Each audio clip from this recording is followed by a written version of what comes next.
మీరు ఒక ప్రత్యేకమైన ప్రయోజనం కోసం సృష్టింపబడ్డారని ఎఫెసీ 2:10 తెలియజేస్తుంది. మీరు దేవుని చేతి పనిగా ఒక ఉద్దేశంతో మరియు ఉద్దేశపూర్వకంగా సంక్లిష్టంగా రూపొందించబడిన వారని గ్రహించాలి. మీరు మీ మొదటి శ్వాస తీసుకోకముందే దేవుడు మీకోసం ఒక మార్గాన్ని అప్పటికే రూపొందించాడు. ఆ మార్గాన్ని మంచి పనులతో కూడా నింపాడు.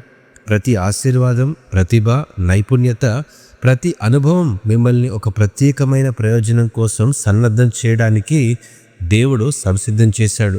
ఈ ప్రపంచంలో ఒక మార్పు తీసుకొని రావడానికి, ఆయన ప్రేమకు ప్రతిబింబంగా ఉండడానికి మరియు చీకటిని పారద్రోలే వెలుగుగా సృష్టింపబడ్డారు.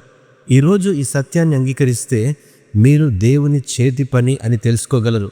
కాబట్టి ఈరోజు మీ జీవితం ఒక దైవిక ప్రాముఖ్యత మరియు శాశ్వతమైన ప్రభావాన్ని కలిగి ఉందని తెలుసుకొని దేవుడు మీకోసం సిద్ధం చేసిన మంచి పనుల్లోనికి అడుగు పెట్టండి. ఆమేన్.